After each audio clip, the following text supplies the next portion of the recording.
Es que bienvenidas las mosqueteras. Buenas tardes, Elisa y Carolina. Hola, buenas tardes. Hola, ¿qué dicen? ¿Cómo están? ¿Cómo están ustedes, Carolina? Buenas tardes. Buenas tardes, Julio, ¿cómo estás? Ya vi a Elisa que se estaba tomando un bebraje. Así es, No así sé si es. fuera alguna gotita que le recomendó Olga Sánchez Cordero, no sé si fuera un refresco para que reciba una paliza de parte de Hugo López-Gatell. Tú ya sabes que ahora lo que uno toma, lo que no tome, lo que se ponga en la boca, lo que no se ponga en la boca, es causa de debate y de crítica. Sí. Oye, olvídate lo que te pueda causar en la salud. Sí. Ya uno no puede tomar decisiones. Elisa. Estaba viendo que ya está Chespirito es causa de debate, entonces son nanopartículas con pastillas de chiquitolín. Sí, bueno, pues es que además los tiempos políticos y lo que está pasando hace que todo mundo ande tomando test para calmarse, para acelerarse, para controlarse, bebidas de toda índole porque pues la situación está complicada. Carolina, ¿qué le recomendarías a los políticos actuales? Ya está la frase clásica del presidente López Obrador, que la ha usado históricamente, esa de que tomen té de tila y que se apacigüen. Pero ¿qué crees que deberían de tomar los políticos de cualquier signo partidista en estos momentos, Carolina? Aparte de la pasiflurina, Ajá. ¿Cómo me decía mi nana cuando yo era chiquita? Un tenme acá. Ah, sí. No por el quedarse en casa, es porque de veras alguien tiene que ayudarles a que antes de que abran la boca, antes que digan algo, pues como que alguien los sujete tantito, ¿no? Porque andan todos muy desatados, tan desatados que hasta se suman en firmas de desplegados y luego ya no son. Son pequeños ejemplos, ¿no? El ejemplo de la solicitud de renuncia de Hugo López-Gatell que hacen 10 gobernadores y a la Peña, no es cierto, más 9, porque Corral no había firmado, pero salía como abajo firmante.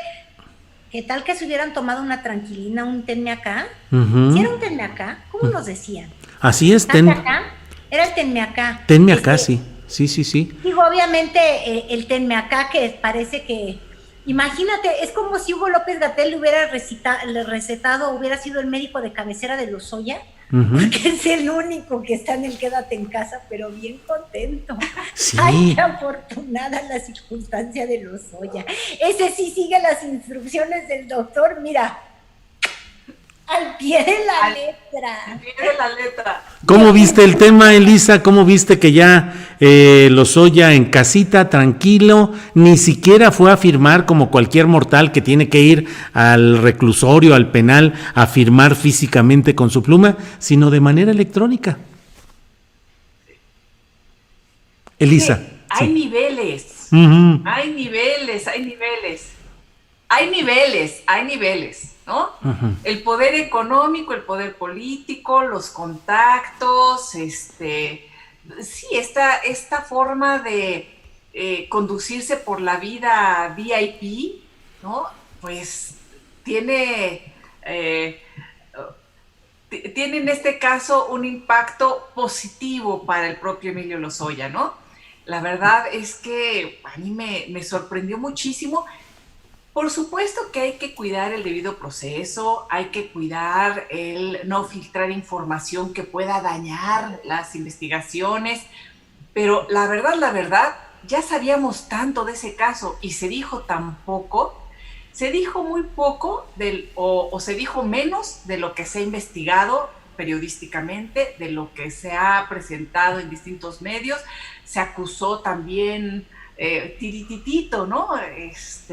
No hay, por ejemplo, enriquecimiento ilícito, ¿no? Bueno, tantas otras figuras. Hasta el propio juez por ahí soltó una a la fiscalía que dijo, oiga, pues acá como que podría usted también imputar por otros delitos, pero bueno, se quedó en tirititito, se dijo y se imputó con muy poco y se vio menos, Julio, porque dicen que lo trajeron, que dicen que estaba enfermo, que dicen que estaba en un hospital, que dicen que en una habitación, que dicen que por ahí fue su audiencia, que dicen que dijo a través de las redes, el Consejo de la Judicatura que transcribió, pero que no fue textual, pero que lo envió a los medios, lo que nos llegó, y pues que dicen que ya firmó vía electrónica, es decir, nadie sabe, nadie supo, a ciencia cierta, por supuesto,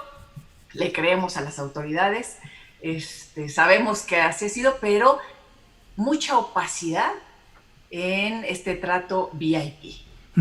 Trato VIP. Carolina Rocha, ¿qué opinas de esta primera etapa, estos primeros capítulos de la serie Lozoya? Oye, es una serie que sería digna de, no de presunto culpable, sino de presunto inocente. Trae un trato tan bonito y presunto agarrado, y presunto tantas cosas. Yo estoy retomando lo que decía Elisa, y la verdad es que en un país tan sospechosista como es el de México, no deberían de hacernos salivar a todos los medios, y de verdad digo hacernos salivar, porque yo que trabajo en un medio te quiero contar que hay guardias nocturnas 24 horas y demás en el hospital, en el reclusorio, guardias, todo el mundo buscando a ver cuándo sacan la imagen, y la maldita imagen de Emilio Lozoya no sale. La última vez que se le vio, o sea, documentalmente, que sea un medio de comunicación que le retrate, fue justamente cuando venía de España hacia México. No en el avión, por subirse al avión. Y luego ya empezamos a tener una versión electrónica, whatsappera, de abogados que nos cuentan lo que ha sido la vida de Lozoya, sketches, ves, de estos que le han hecho así como caricaturita del enfermo rozagante, gordito y feliz. Ay, qué bien me la paso, Dios mío, qué bárbaro, su quédate en casa, con su braceletito y demás. El asunto es que la imagen no está. Muchas personas que les fascina la especulación dicen, no, es que eso es lo que él negoció con la autoridad para venir y para cantar como los gallos, para decir todo su cuento, para decir a quienes grabó, etcétera. Entonces dicen que negoció, que él no quería ver su bello rostro, porque además, oye, tiene un cabello así, leonino.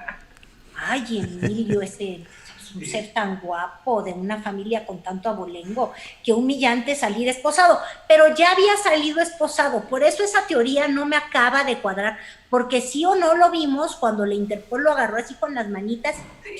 Sí, claro. Sí. Ya no se veía tan gallardo y tan guapetón, ni tan vestido, cinturoncito de Hermes. Entonces, eso.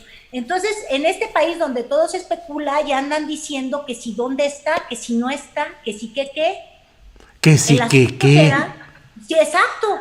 Que si desapareció, que si llegó a México, que si no llegó, que si se lo chupó la cabra, que si el chupacabra, que si Salinas de Gortari, que si tantas cosas que nos gusta especular. Entonces, yo sí creo que la Fiscalía, aparte de construir un caso muy sólido en contra de quienes terminarán siendo acusados en esta investigación, de Emilio Lozoya, si es que sí es testigo protegido, porque tampoco eso lo tenemos tan claro, ¿no?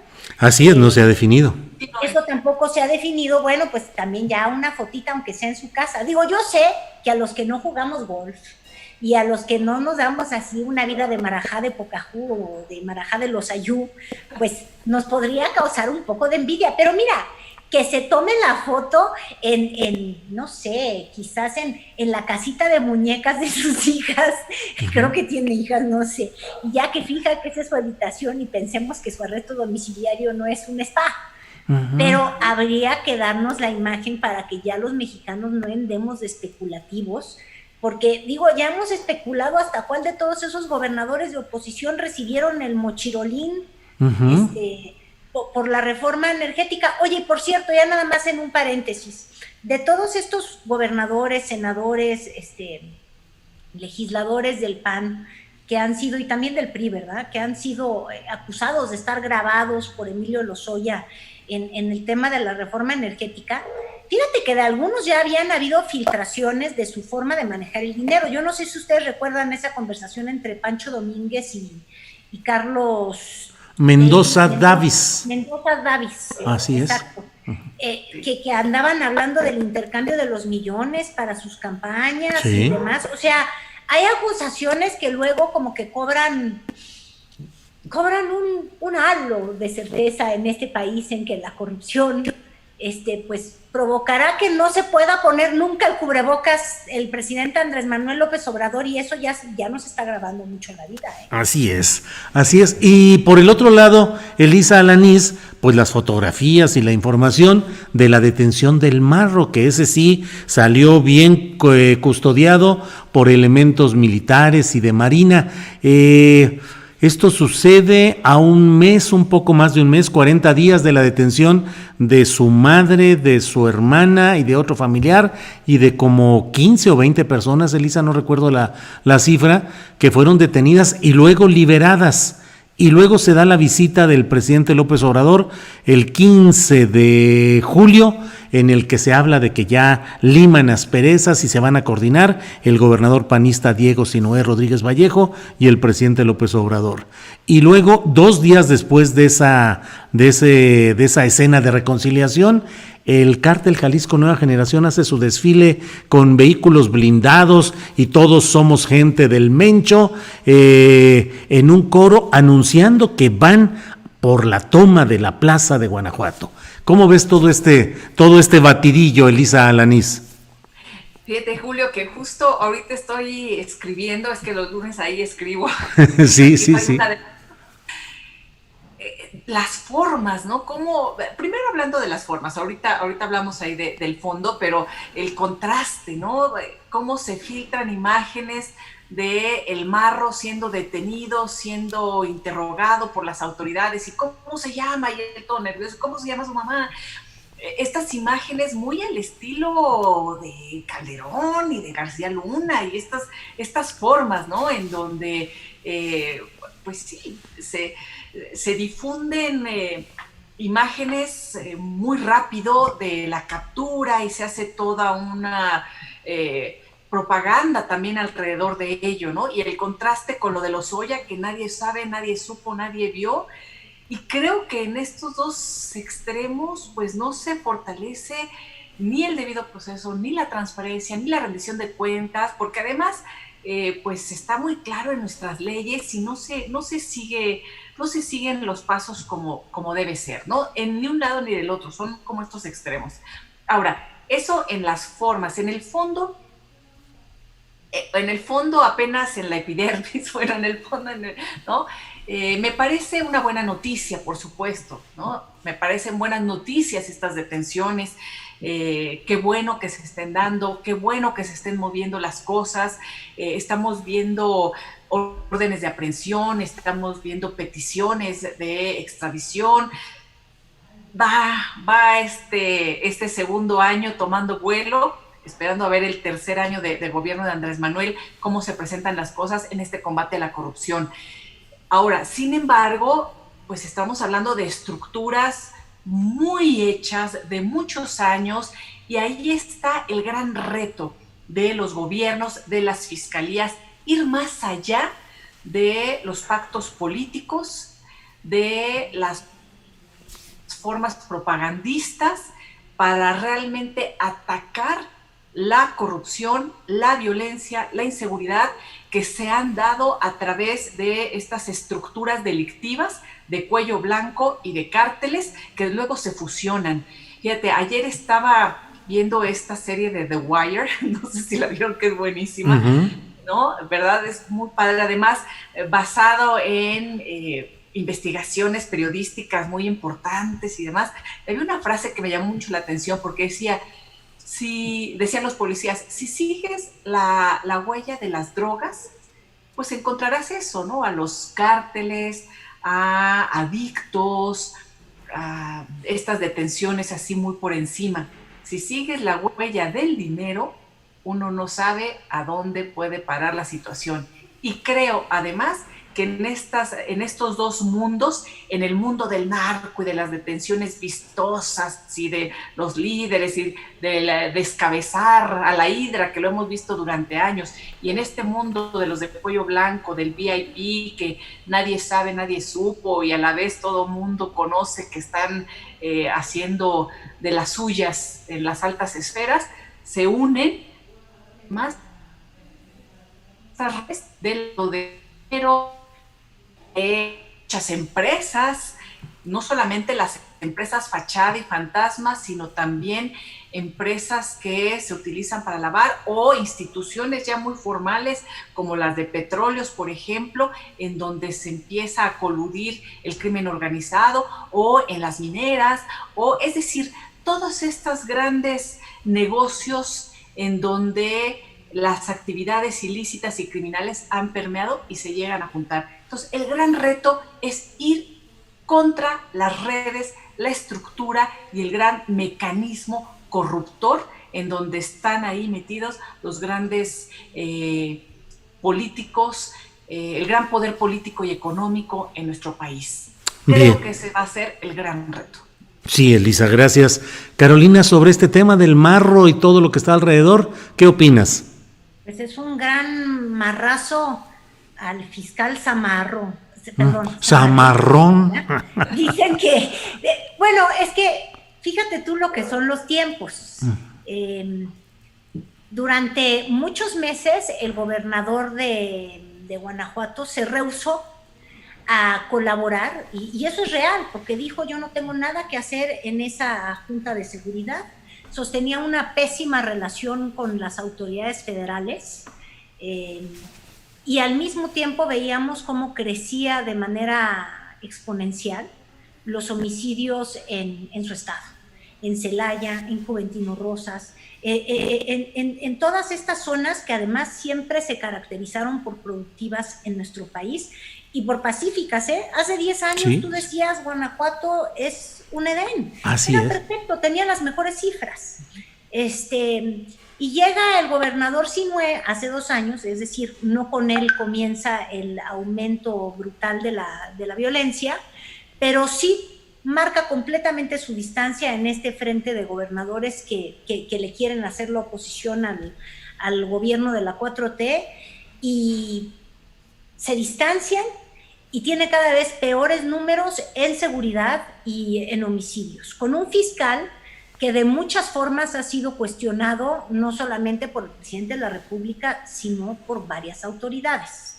Entonces, ¿qué es lo que ocurrió? Pues hubo un operativo pues bastante exitoso, eso no se puede negar, porque dieron con el líder del cártel de Santa Rosa de Lima, y además había una persona secuestrada y la pudieron rescatar, pero tuvieron que hacerlo en las formas, siendo, pues después de haberse reconciliado, en las formas siendo buena ondita con el gobierno local, diciendo: ay, gracias, gober, pero pues yo creo que haciendo todo para que no se enteraran, porque les han descarrilado todo. El último descarriate fue cuando se liberó a la madre de este delincuente. Entonces, pues a pesar del gobierno de Diego Sinue, se logra apresar al marro, pero también yo creo que ahí hay que ser cauteloso. No quiere decir que va a ser el fin de la violencia, porque pues sigue habiendo ahí una pugna. En primera, ¿quiénes van a querer ascender de parte de ese cártel? ¿Quiénes van a querer ascender a la máxima posición en esas estructuras criminales? Y sigue el pleito abierto con el cártel de Jalisco Nueva Generación. Entonces, eso es tremendo. Ahora, para el gobierno actual, pues obviamente es un buen golpe, si no se les va, ¿verdad? Porque también hay que esperar a que se finquen bien las responsabilidades. Es importante porque fue el primer delincuente que la administración de López Obrador decidió perseguir, cuando a inicios del gobierno, ustedes tienen que recordarlo, pues nos quedamos sin gasolina en el centro del país, y se cambió completamente la forma en la que se distribuía la gasolina, porque hubo una denuncia muy fuerte al delito del huachicoleo que creció de manera exponencial con Felipe Calderón y luego agarró sus niveles más esplendorosos con Enrique Peña Nieto y con la complicidad de un prófugo, ¿no? Porque está prófugo Trauitz, ¿no? Sí, que era sí. el encargado de la vigilancia de Pemex. los ductos de Pemex, y también siempre se vinculó mucho este delito, y ahora sí yo hablo de entrevistas públicas que ha hecho el fiscal Gers Manero, que desde allá de la administración Fox le comentó al antes presidente Fox que estaban preocupados, él era secretario de Seguridad Pública, que estaba preocupado por cómo compraban las concesionarias de gasolina, compraban gasolina robada, y eso se estaba convirtiendo en un negocio muy millonario, con nombres ahí que le eran muy importantes a Fox y luego a Calderón, uno de ellos, que era la familia Mourinho, que ustedes saben que eran dueños de gasolineras, y también de Lino Corrodi, que terminó luego cercano a Morena, ¿verdad? Pues muy crítico de Fox, muy crítico de la manera como se enriquecieron la familia Fox y sobre todo Marta Sagún. Es una causa en muchos, el dinero, lo cual es bastante asqueroso. Entonces, fíjate, hablando de los test que habría que darle a los políticos, el té, ¿cómo será? Quítate dinero, no soy avaricioso, el té Detente dinero. Detente dinero. Detente dinero malvado, no llegues a corromperme. El problema que trae el PT con el PES, no se andan ahorita, hoy en la mañana acusando el PES, diciendo que sí tiene pruebas y evidencias de que el PT a golpe de cañonazos estaba comprando a diputados del PRI para hacer grande su bancada. O sea, siempre es el cochino dinero. Sí, así es, el cochino dinero. Pero bueno, regresando al tema que tú preguntaste, pues si logran traer justicia en el caso del Marro, y sobre todo, porque ese es el problema, agarras cabezas, pero la violencia siempre sigue su curso. Si logran que el estado de Guanajuato recupere la paz que tanto necesitan sus municipios, pues entonces sí, qué buen marrazo, y pues el fiscal Zamarrazo ha de estar también así, mira. Zamarrón, no Zamarrazo. ¿No es Zamarrón? No, es Carlos Zamarrón, que marrón quiere decir ahí el aumentativo del marro. Es que él es el jefe, ya estás. Bueno, no es cierto. Yo nada más hablo por lo que dices tú en expresiones. Bueno, perfecto. Elisa, pues todo efectivamente se mueve en torno a los intereses y a los grupos electorales, lo que viene de las próximas elecciones. 9 gobernadores, ya que Javier Corral se hizo a un ladito. Javier Corral, desde aquel día que en Ciudad Juárez le estuvo mostrando al presidente López Obrador algunos de los cómo hacía las tortillas de harina o ciertos platillos especiales. Las recetas de cocina que se pasaban. Sí, que estuvieron platicando ahí. Desde entonces Javier Corral ha andado más o menos en una sintonía cercana con el presidente de la República. Pero bueno, como quiera que sea, son 9 gobernadores que insisten en que debe ser destituido Hugo López-Gatell. ¿Qué opinas de este movimiento de estos 9 gobernadores, Elisa Alanís? Ay, Julio, ¿sabes qué creo? Lo que hemos platicado aquí, que la oposición es tan chiquita que haga lo que haga, se vuelve en un plus para el gobierno, aunque lo esté haciendo mal, aunque no esté comunicando como debe ser, aunque las cifras de México sean terribles en este tema de COVID, ¿no? Aunque traten de realizar propaganda para ocultar esta tragedia que está viviendo México, no únicamente por la pandemia a nivel mundial, sino por el manejo que se ha hecho en nuestro país de esta situación, pues son tan burdos, tan poco propositivos, que cualquier cosa que realicen la va a capitalizar Morena, esa es la verdad. Y lo que yo veo es que estamos entre pura politiquería, de un lado y del otro, hablando de políticos. Veo a científicos o a médicos que tendrían que estar concentrados en el tema de la salud, haciendo politiquería. Y vemos a los gobernadores que deberían de estar muy preocupados por lo que pasa en cada una de las entidades, queriendo hacer politiquería, y politiquería electorera. Eso es lo que me parece. Entonces ahorita todo es capitalizar y todo es pelearse y hacer propaganda entre ellos, mientras en la sociedad se está viviendo una situación muy delicada en la crisis económica y en la crisis de salud, en donde no se han dado los apoyos que se tendrían que haber dado desde hace mucho tiempo, con propuestas muy interesantes tanto de la oposición como dentro del propio gobierno, y también, por supuesto, las medidas, empezando por el ejemplo de lo que debemos hacer, como el simple y sencillo y generoso hecho de usar un cubrebocas para proteger a los demás de nuestro salpicadero, ¿verdad? Uh-huh.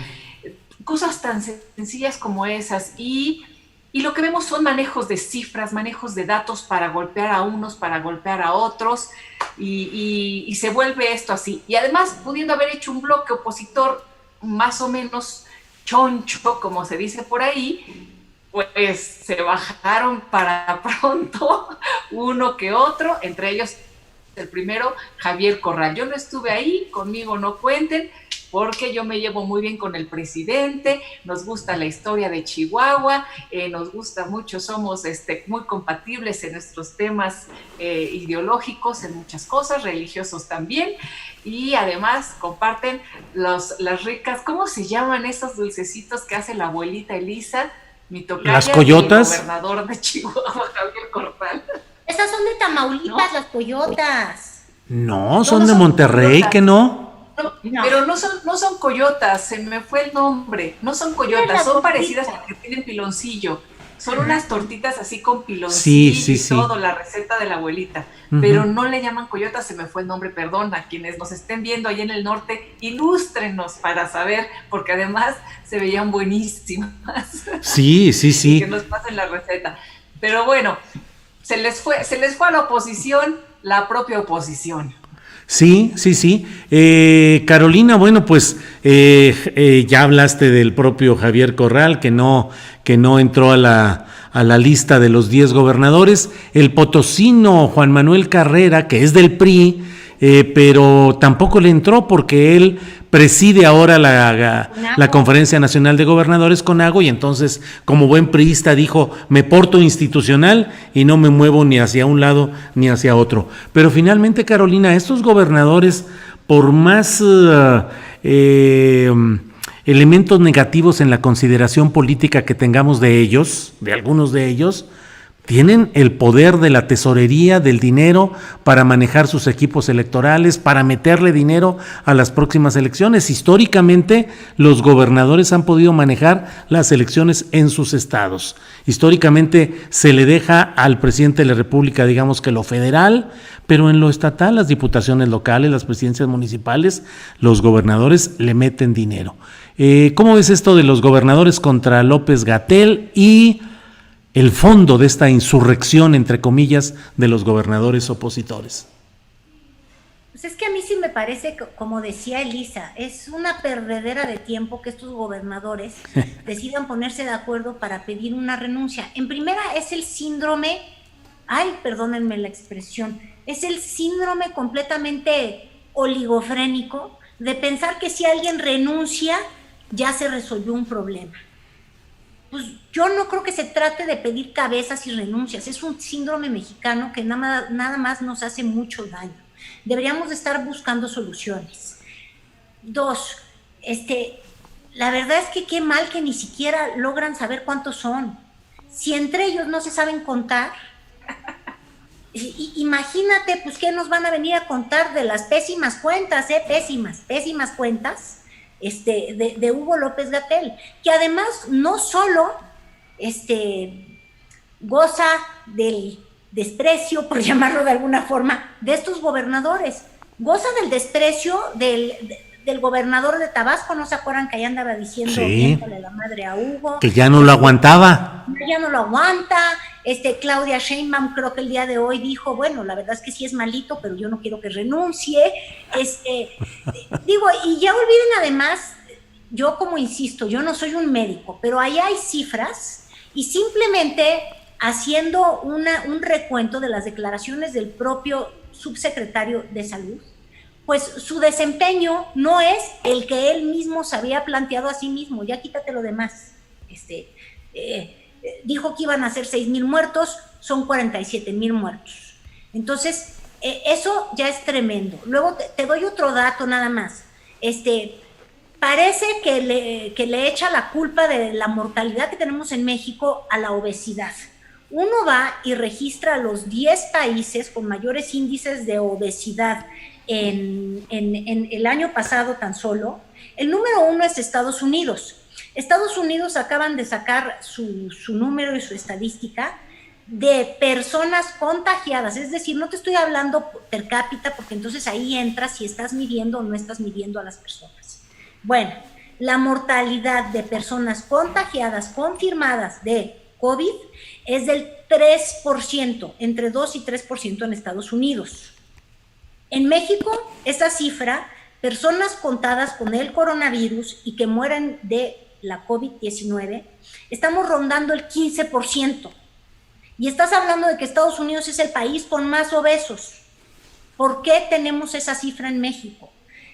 Yo creo que en México hemos arrastrado por años, y eso sí no es de esta administración, pero le agarró a esta administración, ni modo, así es. Hemos cargado por años con un sistema de salud completamente deficiente, porque las cifras de mortalidad, una vez que uno tiene el COVID en nuestro país, son desproporcionadas. Incluso si las comparas, por ejemplo, en Estados Unidos, que han separado las cifras, y entonces separan al grupo de hispanos o a los afroamericanos, a los afroestadounidenses.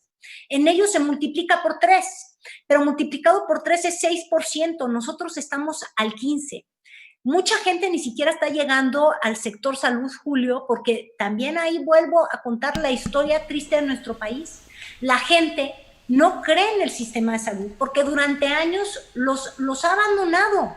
Yo conozco casos, yo sé que hablar de casos que uno conoce no es la norma, pero muchísimas personas primero van con el doctor Simi, que les dice una cosa, luego van con otro médico que les dice otra cosa, y ya casi como último recurso quieren buscar a la autoridad formal de salud porque desconfían de ella.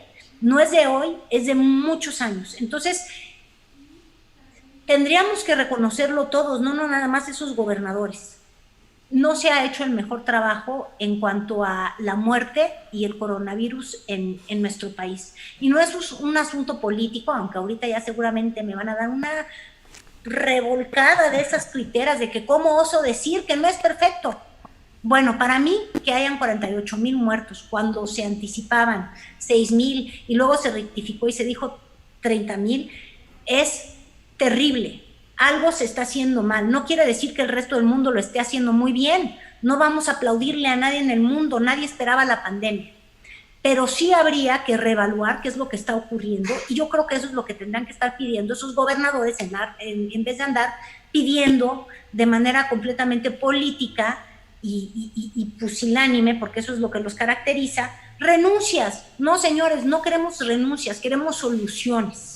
Sí. Y esas son las que falta que nos den, y perdón que ya me enojé, pero yo también no me tomé la valemadrina y la carne. Está bien. Elisa Alanis, sobre este tema, durante mucho tiempo, Elisa, me parece que el sistema de salud pública fue entregado como un botín a personajes políticos que no tenían una experiencia como médicos y que llegaron a hacer política, entiéndase esto como se entienda, y a propiciar todo ese sistema de contratos, de cesiones y concesiones, es decir, la salud pública como un botín político y económico. Pienso en los momentos en los cuales políticos como Genaro Borrego, que había sido presidente del PRI, llega a director del Seguro Social. El doctor Chertorivsky. Pero en economía. Emilio Gamboa fue director del Seguro Social también. El ISSSTE entregado a Miguel Ángel Yunes, el ISSSTE entregado. Carlos Conguitud Barrios, el líder de los del sindicato magisterial, fue director del ISSSTE también. Es decir, el Bester Gordillo, Julio. El Bester la tuvo a través de Yunes. Político, algo tan importante que es la salud. Y de Benjamín González Ruaro, que era gente de la propia El Bester y quedó como director un tiempo. En fin, Elisa Alanís, deteriorado, y en los estados no se diga, en los estados también el gran negocio. Bueno, Ulises Ruiz Ortiz, el gobernador de Oaxaca que lo fue, pues terminó con un hospital privado en la Ciudad de México, y los equipos se pierden, y los medicamentos se pierden y no llegan, y las plazas médicas mal pagadas. En el fondo es una crisis que proviene, no sé qué opines, Elisa, de esa herencia de tanto saqueo, tanta corrupción, tanta impunidad en el manejo del recurso público, y también pues los problemas acumulados en este tramo de la actual administración. ¿Qué piensas, Elisa? Sí, por eso es tan poderosa las palabras y el discurso de Andrés Manuel en contra de la corrupción, porque estamos viendo que es cierto, está en la columna vertebral de las tragedias que suceden en este país y que se traducen así en historias de vida cotidiana en donde la población es víctima de todas estas corruptelas y estos botines políticos. Ahorita que se hace el recuento, Julio, estamos viendo, bueno, la maestra... La pupila de Jongitud que se apoderó de estas áreas, al rato recomienda a sus pupilos para que se queden en ellas, ¿no? Porque estamos viendo de Jongitud, después pasaba a Yunes y a los pupilos de la propia maestra. Es decir, estos botines de los líderes desde toda la vida. Y yo diría, por una parte, los políticos en el botín de la salud, y los médicos en el botín de la política, Julio. Claro. Porque también, de verdad, mira, yo tengo muchos amigos médicos, médicas, los quiero mucho, pero es un gremio grillo lo que le sigue. En serio, ¿no? Y ahí vemos, bueno, en la UNAM, allí están los últimos rectores médicos, es un grillerío, de verdad. Los vemos. Pero la guayaba la habla la tostada. O sea, sí. los periodistas hablando de grillos. Ahora sí que sentí hasta que me dolió a mí misma. No, pero la verdad es un gremio muy activo políticamente, llamémoslo de esa manera. Muy activos y con mucha presencia. Entonces, por un lado, los médicos que llegan, pues a veces no llegan a ocupar los puestos que su especialidad los ha llevado a tener esas credenciales, sino a los contactos y demás. Es decir, sí está muy combinado. Y por otro lado, los políticos en estas áreas, como sucede en muchas otras, ¿qué tienen que andar haciendo estos señores dirigiendo? Bueno, a lo mejor son buenos administradores, pero se requiere también a médicos que puedan administrar con criterios de salud lo que está sucediendo. Y no se diga, pues sí, el dineral que fluye en todas estas áreas, Julio, como fluye en los sindicatos, como fluye en otros lugares en donde estamos viendo ahí a gente que se ha enriquecido, que lo ve como botines y que podemos seguirnos en distintas áreas. No digo que sea exclusivo de los médicos, pero sin duda, con el dinero que corre en estos lugares, pues se ha vuelto un lugar apto para el saqueo. Eso en lo que no vemos. Y lo visible, pues ya lo vimos también ahí.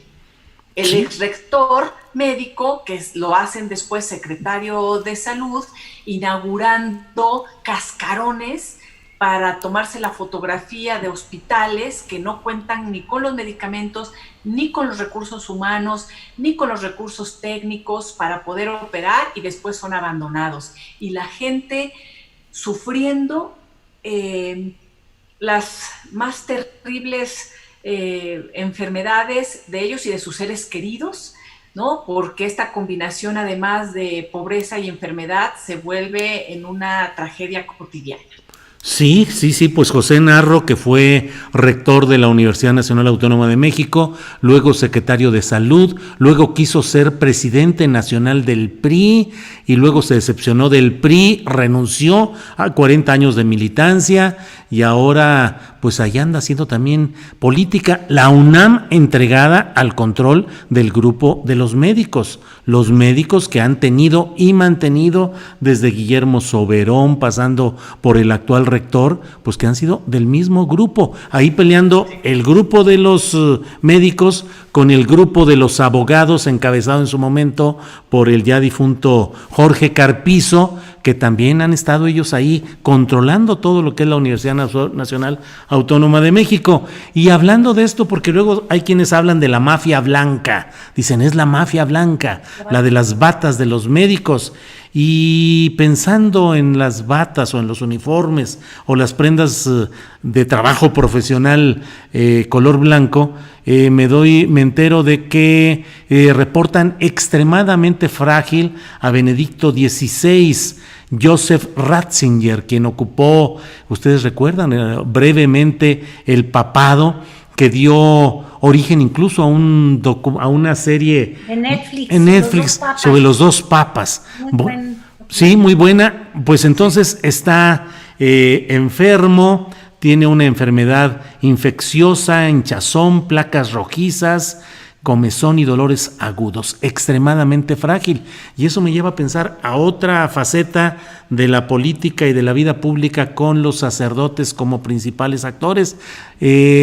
¿Viste, Carolina, este artículo del cardenal Juan Sandoval diciendo que ya nos encaminamos hacia el comunismo y poniendo una imagen de López Obrador y la hoz y el martillo al otro lado y señalando que estamos en un gobierno ateo que atenta contra las libertades, que va a quitar la propiedad privada y en fin, hacia el comunismo ya vamos, Carolina?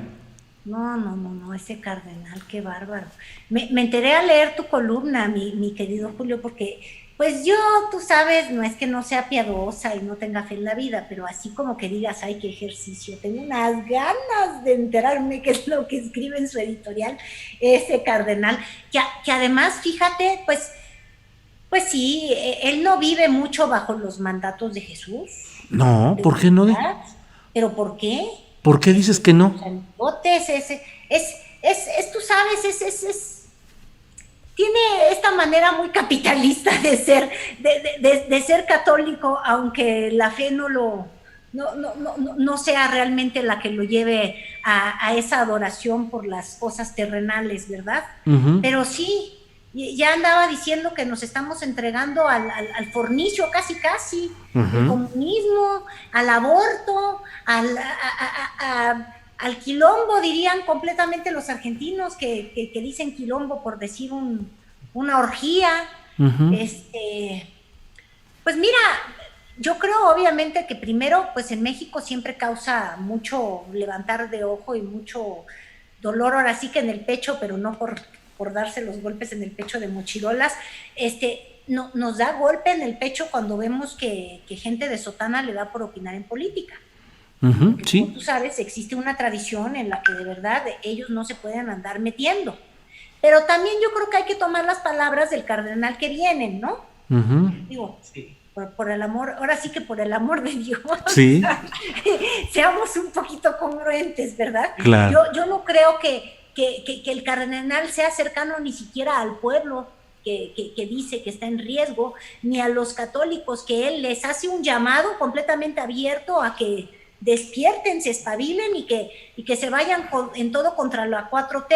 Pero lo que sí hay que destacar es, tú ahorita, justo antes de que entráramos contigo al YouTube Aire, uh-huh, estabas justamente leyendo un tuit de Alfaro. ¿De qué estado? Sí, de Jalisco, obviamente. Ay, del mero Jalisco. ¿Tachos o cómo? Porque ahí van haciendo un frente, ¿ves? Parece que desde la Perla Tapatía viene la enjundia mayor para tratar de detener al presidente López Obrador. Pero mira, mientras sigan por ese camino, yo creo pero esto es una creencia, porque como sabemos no soy bruja y eso no es católico. Ay, no vaya a venir aquí el cardenal y me vaya a dar un sapo, un zapazo, como le digan.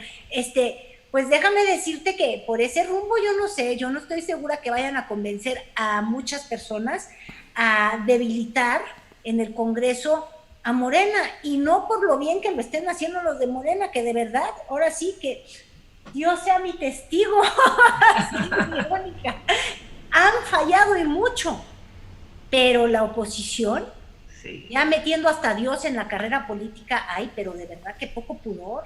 Sí. No tienen Guadalupe encima de ellos.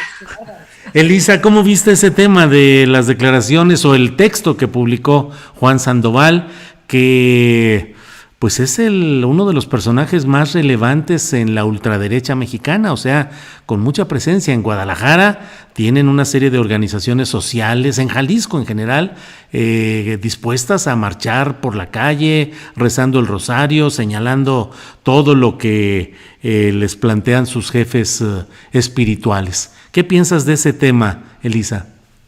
Viene la reacción y se está armando, Se está armando esta reacción frente a un gobierno López Obradorista que tiene que dar resultados muy concretos más allá de las frases y las promesas de campaña que se pueden estar repitiendo una y otra vez, porque a mí sí me preocupa muchísimo, Julio, que estos personajes adquieran más poder del que ya tienen, porque por supuesto tienen gran poder a nivel local, pero si hay un triunfo que podemos los mexicanos sentirnos orgullosos de él, son los postulados del Estado laico que nos han permitido transitar hacia un país en donde las injusticias que se vivieron y que se pueden vivir en otros lugares en donde no existe esta clara separación, ¿no? Pues son muy claras, y en nuestro país hemos podido transitar. Yo creo que debemos de seguir defendiendo ese Estado laico, porque a mí en lo particular sí me dan mucho miedo estos estados confesionales, esta sustitución que de pronto se hace de las leyes de un Estado de Derecho con las creencias y con estos sentimientos religiosos que pueden exacerbarse muy fácilmente. Yo creo que todos tenemos el derecho de creer en lo que mejor nos plazca, que es parte de un Estado laico, el reconocer que tenemos el derecho de creer y no creer, y que aún así todos vamos a tener las mismas oportunidades en un Estado que respete la Constitución y en los términos en los que se ha planteado.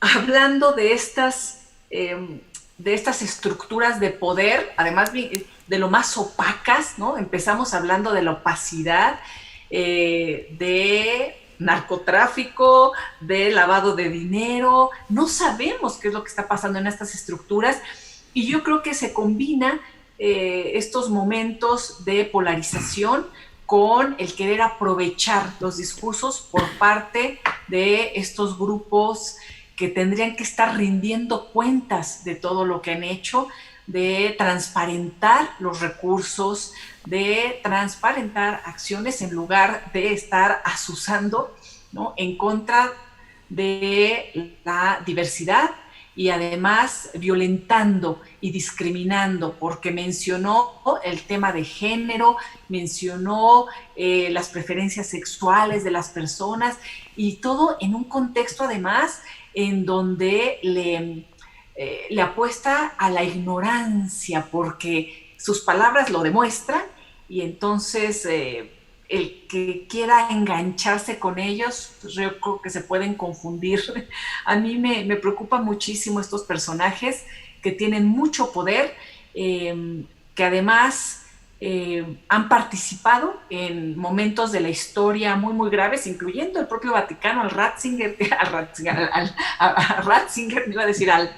Ratzinger, por ejemplo, esta iglesia católica de ultraderecha que además se encargó de hacer a un lado y de minimizar todo un movimiento católico muy entregado a las causas sociales, ¿no? Se encargaron desde Juan Pablo II, Ratzinger, hacer a un lado a los jesuitas, a la teología de la liberación.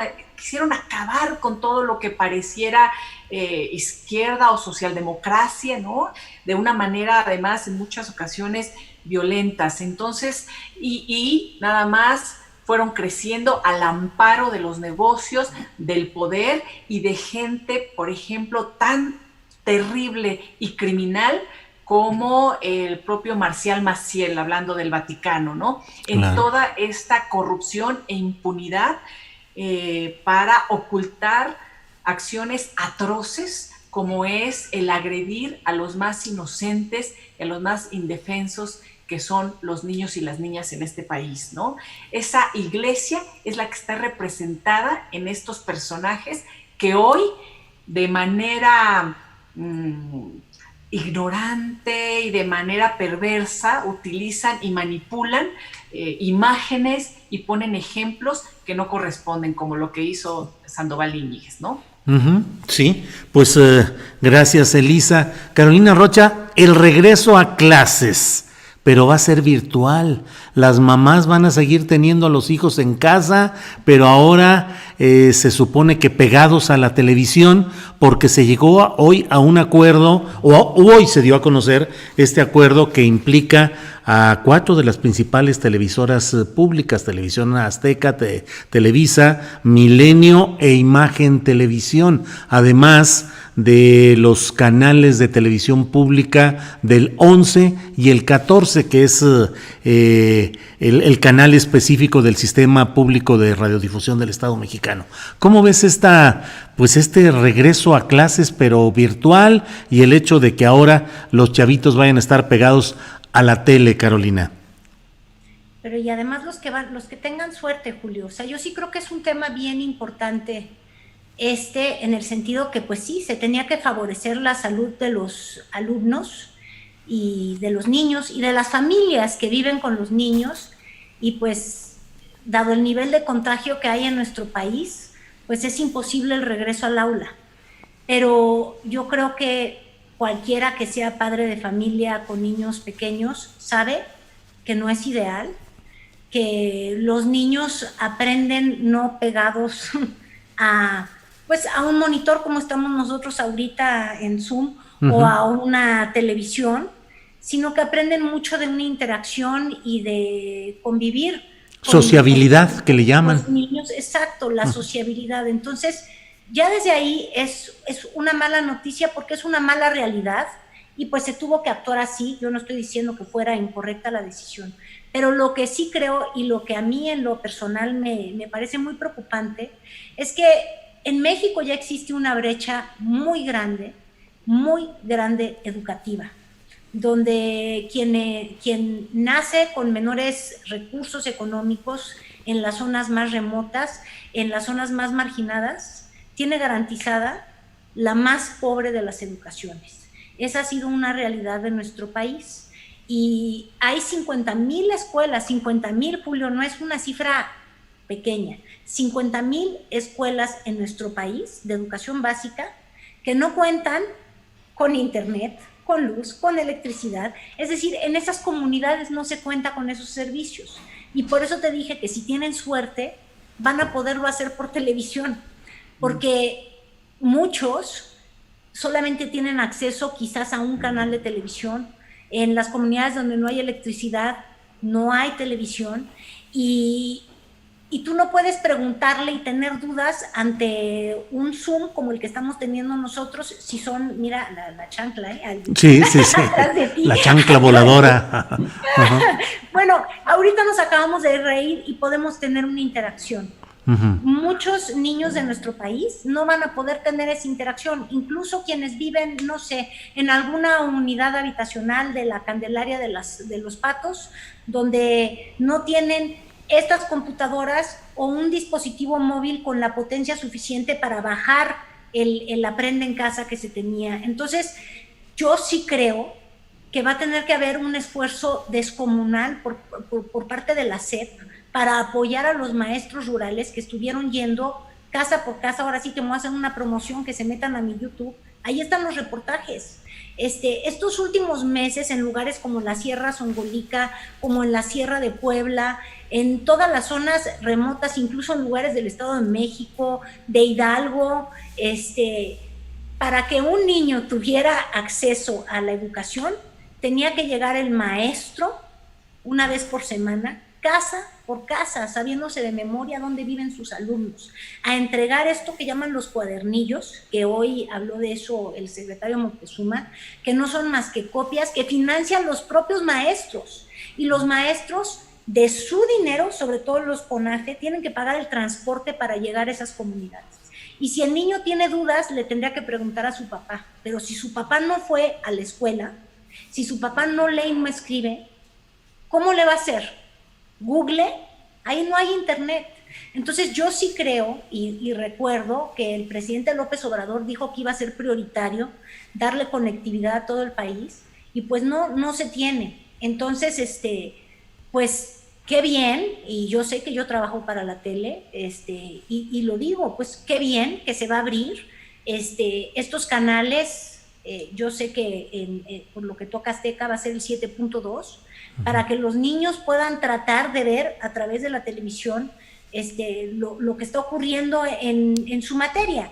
Pero son muchos grados escolares, y si al niño de preescolar le toca a las 7 de la mañana, que eso estuvo pasando cuando lo estaba haciendo el Canal 11 en sus producciones hace unos meses, le ponían preescolar a las 7 de la mañana. A ver, Julio, tú dime qué niño de preescolar va a estar a las 7 ahí viendo. Pues sí. Entonces, hay un reto tremendo, y pues bueno, nada más decir ahora sí que, como dice López Obrador, benditas redes sociales, ¿verdad? Pero cuando necesitan llegar, pues benditas las televisoras, que muy criticadas, muy satanás y muy desgraciadas, pero finalmente pues están llegando a los hogares de muchos mexicanos.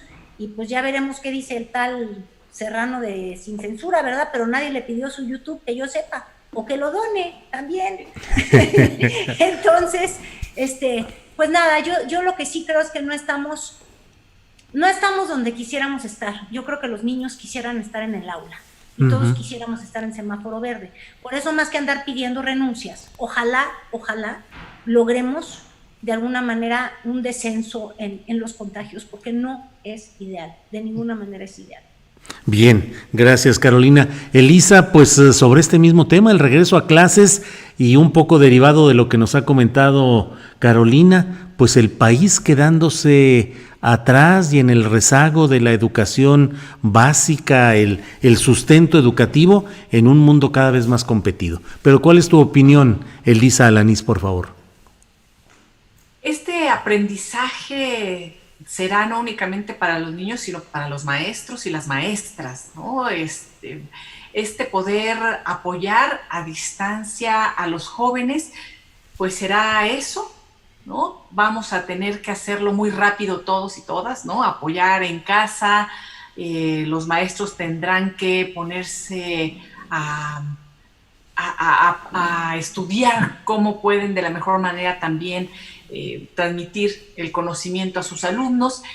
Y fíjate que a mí, en lo personal, Julio, me ha gustado el desempeño del secretario de Educación Pública, de Esteban Moctezuma, en esta pandemia, porque creo que, a diferencia del subsecretario Gatell, que debería de conducir esta situación por otro rumbo que ha tomado, él se ha mantenido estricto en la vigilancia de la salud de los alumnos. Y sí, sin duda, no es lo mejor, pero por supuesto que él no podía arriesgar a la población que implica la niñez en México, y a la población con la que está en contacto la niñez, que somos todos, ¿no? Los adultos mayores, abuelos, padres, madres, en fin. Yo creo que él fue muy firme desde un principio, y me parece que es una solución que está encontrando un cauce importante, porque no todo el mundo tiene internet, pero muchos más tienen televisión. Entonces, esa va a ser una gran ayuda para que en aquellos lugares en donde el internet no llegaba, yo tengo amigos, jovencitos que están, por ejemplo, en el Estado de México, en lugares, en pueblos donde no tienen internet. Y recuerdo que él, para comunicarse con nosotros o algo, acude a uno de estos lugares donde hay internet y computadoras. Aún en la pandemia tenía que ir ahora en sus clases a distancia. Él ya está en la secundaria, uno en secundaria, otro en la preparatoria, y tenían que trasladarse a estos lugares. Es decir, el hecho de que las televisoras se sumen para que a más niños les pueda llegar, me parece que es una muy buena noticia. Y el mensaje que da el secretario, por supuesto, con estas medidas, pero también volvemos a las formas y el fondo, a las formas con el cubrebocas, es este cuidado y estos mensajes que son los que deben de estar permeando a una ciudadanía que la verdad nos hemos visto muy irresponsables en el uso de cubrebocas, en las medidas de sana distancia, en el no salir de casa a menos que sea necesario. Veíamos las imágenes de la llegada ayer de la autopista Cuernavaca, México. De verdad, uno dice, ¿qué es lo que no estamos entendiendo? Pero por supuesto que ahí las autoridades tienen que tomar las medidas muy concretas como las que tomó Esteban Moctezuma y la Secretaría de la SEP en general, y de forma como el usar cubrebocas. En ese sentido, yo creo que tanto el secretario de Salud como la jefa de gobierno, Claudia Sheinbaum, han dado mensajes mucho más claros y más responsables que la propia autoridad encargada de la salud en nuestro país. Entonces, bueno, celebro eso y aprender. Pues ojalá se hubiera también reforzado, por ejemplo, a la UTE, a la Unidad de Televisión Educativa en aquel entonces, que después cambió el nombre, con todos estos proyectos de educación a distancia que yo creo que podrían haberse fortalecido durante tantos años, una idea que surgió hace tanto tiempo y que también fue abandonada, Julio, ¿no? Ahorita pensando en este tema de la educación a distancia, me acuerdo ahí que la Unidad de Televisión Educativa, en aquel entonces, pues tenía proyectos muy interesantes y se quedó ahí, ¿verdad? Y también lo fueron desmantelando como muchas otras cosas. Bueno, pues son las 3 de la tarde con 15 minutos, así es que ya hemos... A mí ya se me fue la luz, ¿no? Ya hasta se me fue la luz. ¿Por qué, hombre? ¿Por qué? ¿Qué les pasó? Porque es luz natural, Julio, tú andas iluminado, quién sabe. Yo me quedé con la luz así de la ventana y se fue oscureciendo, 3 de la tarde, pero ya. Bueno, nada más un paréntesis que sí vale la pena decir, fíjate, el Aprende en Casa sí tiene méritos brutales porque fue aprender de la nada en muy poco tiempo y reaccionar con un sistema educativo que tiene todas las diferencias y todos los matices. Es decir, capacitar a maestros en tecnologías. El número de maestros creo que incrementó en más de 1 millón, que se tuvieron que conectar y abrieron por primera vez una cuenta de correo, fue algo brutal. Y la ONU finalmente ha reconocido que de los mejores modelos, dentro de lo malo, pues, porque yo creo que no es lo ideal, obviamente, ha sido esta adaptabilidad que se tuvo con el Aprende en Casa. Yo creo que hoy se dio una muestra más de que se están adaptando y qué bueno, es muy bueno, pero sí, ojalá se busquen formas en que ahora el descalzo, la moda del calcetín, pero bueno, en realidad es buscar las formas en que la escuela o el aula se convierta en un lugar seguro, porque no es lo mismo aprender, yo no sé tú, Elisa, pero yo tengo gente, por ejemplo, hoy me decía un compañero que va a tener a su hija que empieza el día de mañana, el primer día de la universidad. Uh-huh. Iniciar algo tan importante como la universidad o graduarte de prepa como acaba de ocurrir, es el fin de todo un ciclo, y que sea en línea, híjole, qué tiempos tan severos, no los elegimos, y pues hay que actuar, y qué mejor que se actúe con la mayor imaginación que se puede, y yo no niego que ha habido mucha imaginación por parte de la SEP, pero sí me quedo con el corazón dolido, es con lo único que me quiero despedir, con el corazón de que tenemos que apoyar y ayudar, sobre todo en las zonas más remotas y más marginadas, y ayudar a los maestros, que son el único vínculo que han tenido los niños con seguirle un paso a la educación, y que no se queden hasta atrás del tren. Sí, Para ellos un año perdido son 15 años, o sea, no sé cuál sea la equivalencia, pero tenemos que encontrar la forma de apoyar a esos maestros que son su único vínculo con la realidad. Ya olvídate con la educación. Claro. Carolina Rocha, muchas gracias por esta ocasión, por este lunes de Mosqueteras. Buenas tardes, Carolina. Gracias. Gracias. Elisa Alanís, si quieres algún comentario o ya despedirnos de esta mesa, como tú lo decidas, Elisa.